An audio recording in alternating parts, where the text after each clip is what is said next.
përgjegjës për ekonominë, punësimin dhe financat dhe nga Komisioni për Nisma Qytetare. Fjalën e ka zonja Antoneta Dhima. Zonja Dhima, vetëm një moment ju lutem, zoti Blushi ka kërkuar fjalën për procedurë, më thatë? Keni fjalën për procedurë. Zonja drejtuese e seancës, u bë gati 5 orë që kemi kërkuar që antarët e qeverisë të jenë prezent. Dhe kjo kërkesë mbështetet në nenin 47 të rregullores. Ja u citoj që kur kërkohet, antarët e Këshillit të Ministrave e kanë për detyrë të jenë në seancë. Unë e kuptoj që detyra e tyre më e madhe është të vjedhin edhe kur ka seancë parlamentare, por dua t'ju kujtoj që po diskutojmë raportin e një institucioni që ka të bëjë direkt me taksat e shqiptarëve. Pasi shëmbët teatrin kombëtar e keni kthyer në këtë sallë në teatrin më të shëmtuar që ekziston sot në Republikën e Shqipërisë. Por dua t'ju kujtoj kush do të jap llogari se ku u zhdukun 900 milionë euro. Sepse Belinda as në SPAK nuk është, as këtu nuk është, as në qeveri nuk është. Ku përfunduan këto para, zonjë? Ju me të drejtë diskutoni që kemi sjell raport këtë buxhetin. Zoti Blushi për ngritjen e problematikës. Shoqë janë 2 ministra, Ministri i Marrëdhënieve me Parlamentin dhe Ministri i Financave, dhe ju lutem vazhdojmë me leximin e projekt rezolutës nga zonja Antoneta Dhima. Fjala për ju, Antoneta. E nderuar zonja nën kryetare e Kuvendit, të nderuar kolegë, të dashur qytetar. Si relatore e Komisionit për Ekonominë, Punësimin dhe Financat, më lejoni të lexoj projekt rezolutën për vlerësimin e veprimtarisë së kontrollit të lartë të shtetit për vitin 2024. Kuvendi i Shqipërisë, duke vlerësuar rolin e kontrollit të lartë të shtetit si institucioni më i lartë shtetëror i auditimit të jashtëm në Republikën e Shqipërisë, duke vlerësuar rëndësinë e funksionimit të këtij institucioni mbi bazën e garantimit të parimit të pavarësisë, integritetit, objektivitetit, përgjegjshmërisë, interesit të publikut, profesionalizmit, bashkëpunimit dhe transparencës, duke mbështetur dhe nxitur kontrollin e lartë të shtetit për të punuar dhe kontribuar për një qeverisje të mirë nëpërmjet parandalimit dhe luftës pa kompromis kundër korrupsionit, rritjes së besimit të publikut dhe nxitjes së përdorimit me ekonomicitet, eficiencë dhe efikasitet të fondeve publike në përputhje me kuadrin ligjor në fuqi, me praktikat më të mira të Bashkimit Evropian dhe standardet ndërkombëtare Intosait, vlerëson veprimtarinë e kontrollit të lartë të shtetit gjatë vitit 2024 në këto drejtime. Angazhimin institucional për kryerjen e auditimeve të pajtueshme me standardet dhe praktikat ndërkombëtare të auditimit, duke bërë të mundur përfundimin dhe evadimin e 159 auditimeve të ushtruara në 205 subjekte të nivelit vendor dhe atij qendror.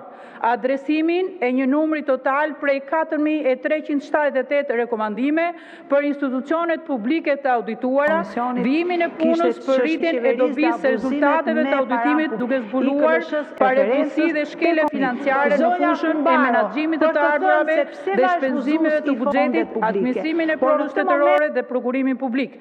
Realizimin e auditimeve të posaçme për 97 subjekte të audituara lidhur me nivelin e zbatimit të rekomandimeve të lëna, nga i cili ka rezultuar se janë pranuar 99% e rekomandimeve, rreth 70% të cilave janë zbatuar plotësisht ose pjesërisht nga institucionet e administratës shtetërore, duke treguar për një përmirësim të ndjeshëm të këtij treguesi. Intensifikimin e veprimtarisë së zbatimit dhe ndëshkimit të korrupsionit në bashkëpunim të ngushtë me strukturën e posaçme kundër korrupsionit dhe krimit të organizuar, prokurinë e përgjithshme dhe ato të rretheve, si dhe gjykatës së shkallës së parë në reduksion të përgjithshëm, duke përcjell pranë këtyre organeve 13 kallëzime penale. Përmirësimin të kuadrit metodologjik në përputhje me standarde ndërkombëtare të auditimit, përfshirë këtu hartimin dhe miratimin e dokumentave kryesor që do të rregullojnë menaxhimin e cilësisë së auditimit të institucionit, përfshirë politikën dhe udhëzuesit e menaxhimit të riskut të cilësisë si dhe regjistrin e riskut. Të gjitha dokumentet e mësipërme të punës janë publikuar në faqen zyrtare të institucionit dhe janë përgatitur me asistencën e iniciativës për zhvillim të Intosaj.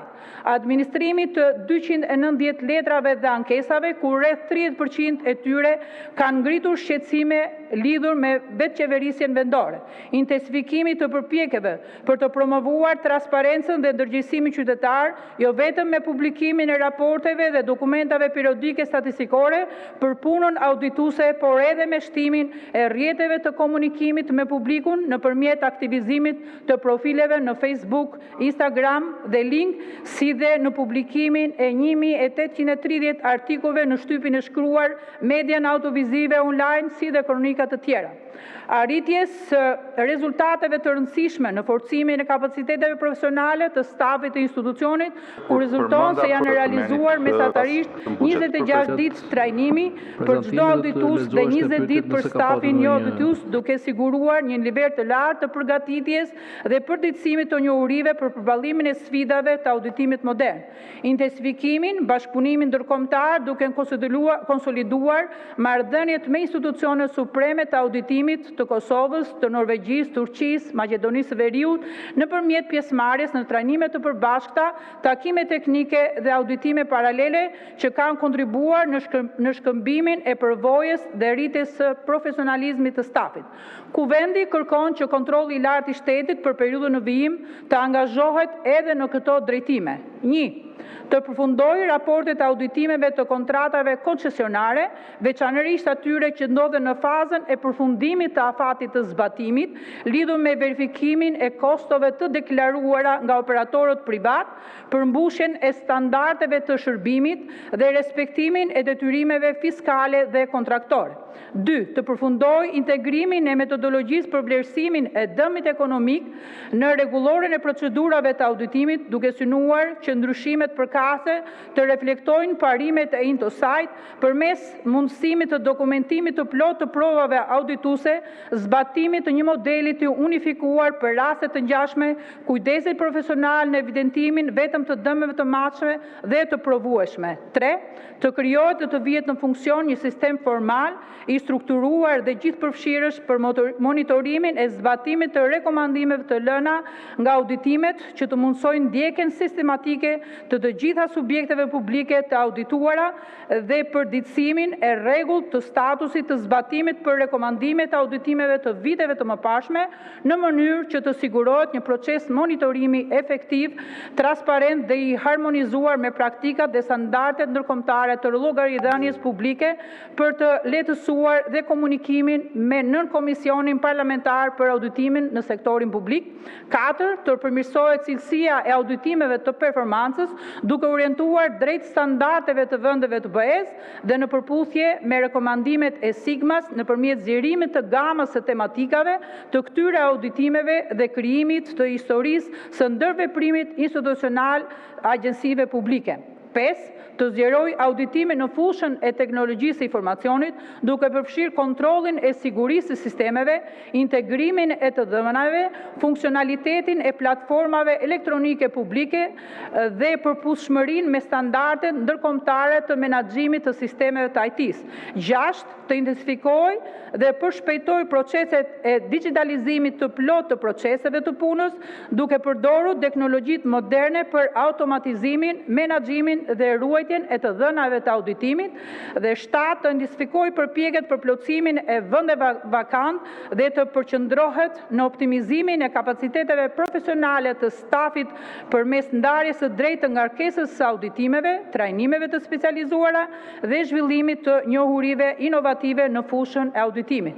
Ndaj të nderuar kolegë, unë ju ftoj që ne ta miratojmë këtë projekt rezolut dhe t'i japin mundësinë kontrollit të lartë të shtetit që të zbatojë këto rekomandime në periudhën e mbetur për vitin 2025. Faleminderit. Faleminderit zonja Dhima. Të nderuar kolegë, përpara se të vazhdojmë në pikën tjetër të rendit ditës, raporti veprimtarisë Komisionit Prokurimit Publik për vitin 2024, ju kërkoj vetëm 2 minuta pushim sa të vinë në sallë ministrja Pirdeni, meqense një pjesë e kolegëve kërkuan që të jetë prezent nga opozita gjithmonë. Faleminderit.